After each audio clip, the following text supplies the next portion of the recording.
नमस्कार दोस्तों, कैसे हैं आप सब। स्वागत है आपका अपना YouTube channel NCERT grammar and GK पर। देखिए, हम भारतीय संवैधानिक टॉपिक के जो महत्वपूर्ण प्रश्न हैं उनका अध्ययन कर रहे हैं। तो 10 प्रश्न हम पिछले वीडियो में हमने देखे और 10 जो प्रश्न हैं हम अपने इस वीडियो में देखेंगे। तो प्रश्न की ओर चलते हैं। ये भारत का संविधान है। जो अपने लिए नियम नहीं बनाते उनको दूसरों के नियमों पर चलना पड़ता है।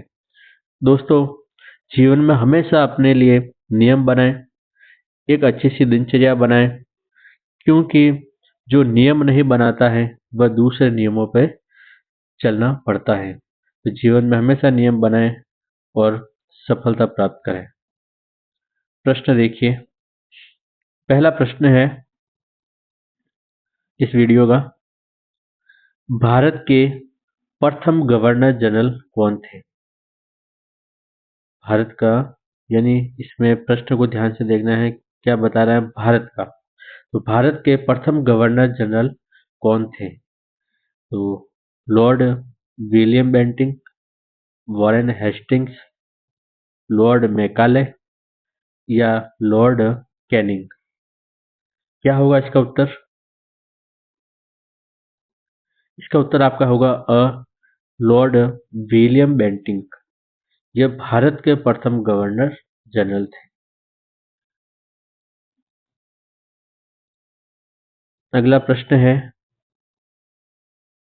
सिविल सेवा परीक्षा में सिविल सेवा परीक्षा में भर्ती के लिए द्वार भारतीयों के लिए किस एक्ट के तहत खोल दिया गया।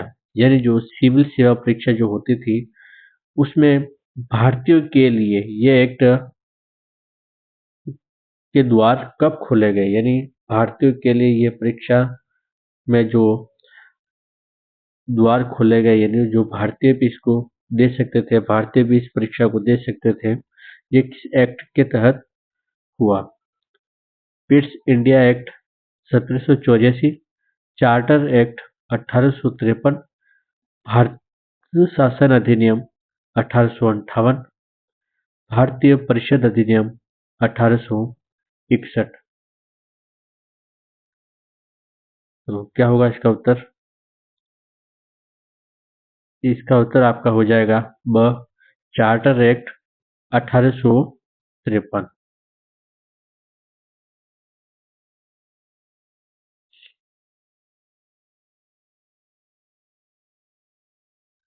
अगला प्रश्न है, भारत में सांप्रदायिकता का जनक कहा गया।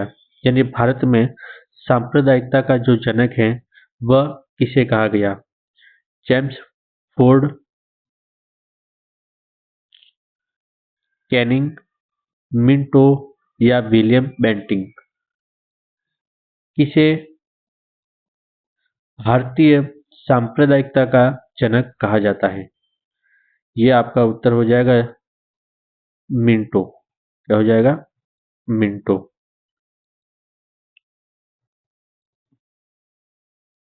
ये जो मार्ले मिंटो जो एक्ट जो कहते हैं उसमें यही बात सांप्रदायिकता की बात कही थी। भारतीय विधान पालिका प्रथम बार द्विसदनीय बनाई गई। यानी भारतीय जो विधान पालिका है उसे पहली बार द्विसदनीय कब बनाया गया। भारतीय परिषद अधिनियम 1861 के तहत, भारतीय परिषद अधिनियम 1892, भारतीय परिषद अधिनियम 1909, भारत शासन अधिनियम 1919।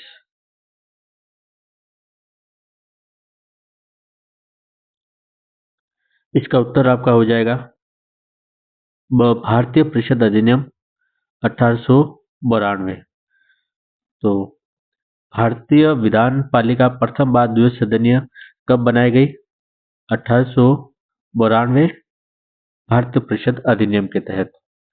और इसी एक अधिनियम की एक मुख्य विशेषता ये भी थी कि जो निर्वाचन पद्धति है इसका आरंभ भी इस अधिनियम के तहत ही हुआ था। निर्वाचन निर्वाचन पद्धति का आरंभ, निर्वाचन पद्धति का जो आरंभ है वह इस अधिनियम के तहत ही हुआ था। यह इसकी प्रमुख विशेषता है। निम्न में से किस एक अधिनियम ने भारत की में संघीय शासन की व्यवस्था दी थी?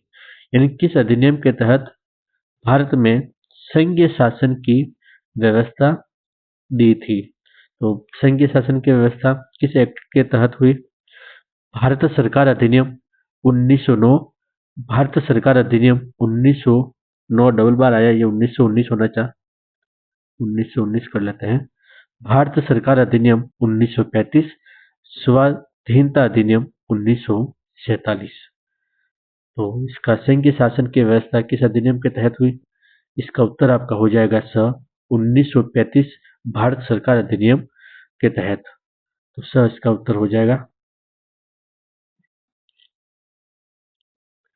16 प्रश्न है, निम्न में से कौन सी एक भारतीय शासन अधिनियम 1919 की विशेषता नहीं है? यानी 1919 का जो एक्ट बना, इसमें कौन सी इसमें एक विशेषता नहीं है और 3 इसमें विशेषता होगी? तो केंद्र में द्विसदनात्मक विधायिका, प्रत्यक्ष निर्वाचन, केंद्र में द्वैध शासन, केंद्रीय व प्रांतीय विधानमंडलों की विधान निर्माण की शक्ति। तो क्या होगा इसका उत्तर? देखिए, इसमें देखिए पहला लिखा हुआ है केंद्र में द्विसदनात्मक विधायिका। इसमें ये क्या होता है कि केंद्र में द्विसदनात्मक विधायिका स्थापित की गई, जिसमें एक एक का नाम रखा गया राज्य परिषद। क्या रखा गया? राज्य परिषद, ठीक है। और दूसरा था विधानसभा, दूसरा विधानसभा। यानी ये विशेषता है। तो केंद्र में द्विसदनात्मक विधायिका स्थापित की गई, राज्य परिषद और विधानसभा। और ये जो राज्य परिषद है ये उच्च सदन था और विधानसभा निम्न सदन। दूसरा लिखा हुआ है प्रत्यक्ष निर्वाचन, ये भी विशेषता थी। केंद्र में द्वैध शासन, केंद्र में द्वैध शासन। देखिए केंद्र में द्वैध शासन, ये विशेषता 1935 अधिनियम की थी।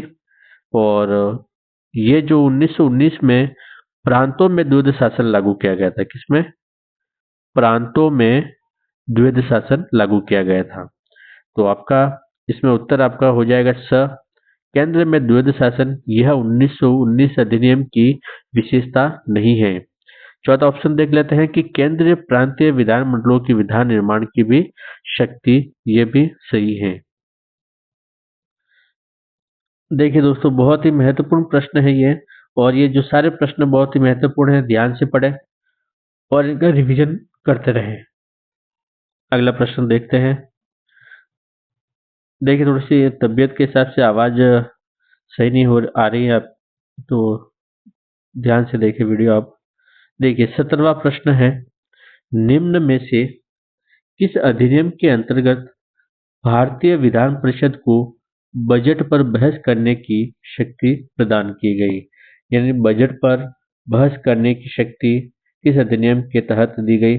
भारतीय परिषद अधिनियम 1861, भारतीय परिषद अधिनियम 1892, भारतीय परिषद अधिनियम 1909, भारतीय शासन अधिनियम 1919।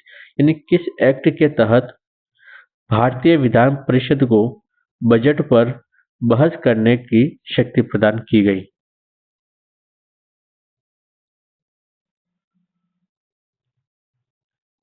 तो आपका इसका उत्तर हो जाएगा 1892 एक्ट। यानी भारतीय परिषद अधिनियम 1892 में भारतीय विधान परिषद को बजट पर बहस करने की शक्ति दी गई। यानी भारतीय सदस्य भी अब बजट पर प्रश्न पूछ सकते थे और बहस कर सकते थे।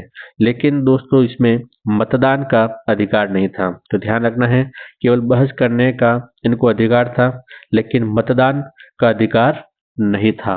यानी मतदान का अधिकार नहीं दिया गया था, केवल बहस करने का अधिकार था। 18वां प्रश्न है, सूची 1 सूची 2 को सम्मिलित करना है तथा सूचियों के नीचे दिए गए कुट से सही उत्तर का चयन करना है। तो मिलान करना है अपने को। देखिए, नियंत्रण परिषद की स्थापना, सर्वोच्च न्यायालय की स्थापना, इंग्लिश मिशनरियों को भारत में कार्य करने की अनुमति, गवर्नर जनरल की परिषद में कानूनी सदस्य की नियुक्ति। तो क्या होगा, इसमें मिलान करना है अपने को। देखिए, हम मिलान करते हैं। ये नियंत्रण परिषद की स्थापना, यह पिट्स का भारतीय अधिनियम 1784, सर्वोच्च न्यायालय की स्थापना, यह हमने पढ़ा था। सर्वोच्च न्यायालय की स्थापना अधिनियम 1773 के एक्ट के तहत हुई थी कलकत्ता में। इंग्लिश मिशनरियों को भारत में कार्य करने की अनुमति, यह चार्टर एक्ट 1813 में ही था। और गवर्नर जनरल की परिषद में कानूनी सदस्य की नियुक्ति, यह चार्टर एक्ट 1833। तो पहले में 2, दूसरे का 1, तीसरे का 3 ही और चौथे का 4। 2 1 3 4, 2 1 3 4, 2 1 3 4। तो ये आपका ब राइट हो जाएगा। अगला प्रश्न है 19वां।